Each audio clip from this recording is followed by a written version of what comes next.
Hallo, ich bin Luisa Salut, moi je m'appelle Luisa und ich bin in einem evangelischen Elternhaus aufgewachsen. et j'ai grandi dans une famille chrétien reformée, protestant reformé, Aber ich habe es nie wirklich gelebt. mais je l'ai jamais vraiment vécu moi-même en fait, je l'ai pas pratiqué.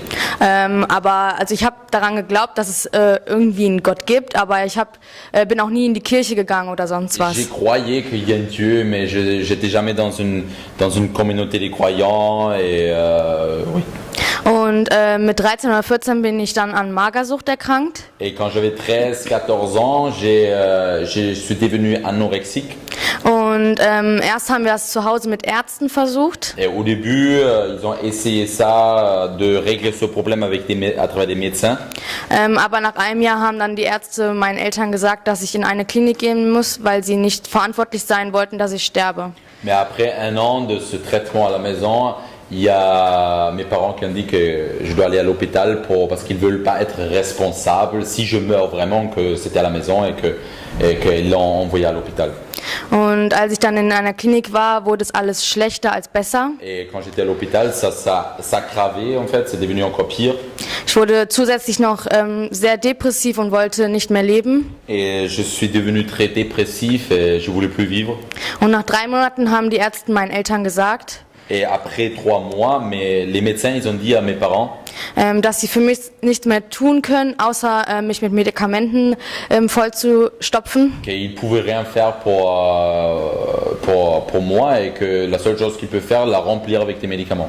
Somit wurde ich ruhig gestellt, aber konnte halt auch nicht mehr zur Schule gehen oder sonst was. Et que ça m'a juste en fait calmé, mais je pouvais plus rien faire, je pouvais même pas aller à l'école. Und als ich dann nach einem Jahr wieder aus der Klinik rauskam, Et après un an dans cette clinique, quand j'ai pu sortir, habe ich all meine sozialen Kontakte und meine Selbstständigkeit verloren. et j'ai perdu tous mes contacts sociaux que j'avais en fait. Et j'étais un peu perdu. Und ich wusste auch nicht mehr, wie ich zur Schule gehen soll oder mich mit Freunden treffen Et je savais soll. pas comment aller à l'école ou me rencontrer avec des amis. Aber irgendwann hat mich eine Freundin mal mit in ihre Gemeinde geschliffen. Mais un jour, il y a une amie qui m'a amené dans une église. Und von der ersten Minute an wurde ich auf einmal total berührt. Et dès la première minute, j'étais vraiment très touché. Und irgendwas hat mich da total gereizt und bin immer wieder dahin gegangen. Et ça m'a très attiré, alors je suis toujours allé à nouveau dans ce groupe des croyants. Und ich habe auch einfach von Gott gelernt, dass er das gar nicht wollte, dass es mir so schlecht ging. Et j'ai appris à connaître qu'en fait, c'est pas la volonté de Dieu que je vais tellement mal. Und dass ich ihn zu Unrecht beschuldigt habe, dass es mir so schlecht geht. Et que j'ai appris en fait que moi, je donnais la faute à Dieu, mais c'était en tort, c'était pas bien en fait. Im Gegenteil, er hätte am liebsten mich gesund gemacht, aber er konnte es nicht, weil ich zu sehr krank war. Mais c'est le contraire en fait, que Dieu il aimerait bien me guérir, mais j'étais très malade en fait. Und desto mehr ich an Gott glaubte, desto weniger wurde meine Krankheit. Et le plus que je croyais, j'ai avancé avec Dieu, le moins ma maladie s'est manifestée. Und jetzt während des Summer-Os Et maintenant, pendant le Saint-Mao, ici à Marseille, hat Mani mich gefragt, ob ich schon mal dafür gebetet habe, dass ich einfach all meine Krankheit hinter mir lassen kann. il y a Mani qui a demandé une fois si on a prié une fois pour ça, que je peux vraiment laisser toute cette maladie derrière toi. Denn irgendwie hielt mich immer noch innerlich etwas ab, für Gott alles hinzugeben. Parce qu'en moi, il y a quelque chose qui résistait, que je peux vraiment tout abandonner. Dann hat er und ein paar andere für mich gebetet. Et il a prié avec d'autres personnes pour moi.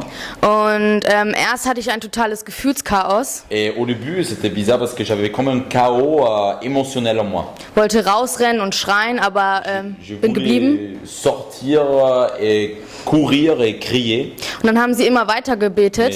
je suis resté et ils ont continué à prier. Und auf einmal bekam ich inneren Frieden. Et à partir d'un certain moment, d'un coup, j'ai senti la paix en moi. Und auf einmal hatte ich das Bild in mir, Et d'un coup, je voyais une image, dass in mir eine große Kugel ist, qu'en moi, il y avait une grande boule, aber ein leichtes Tuch über die Kugel gefallen ist und die umschlungen hat. mais qu'il y a un tissu tout léger qui est tombé sur cette poule-là et qui l'a entourée.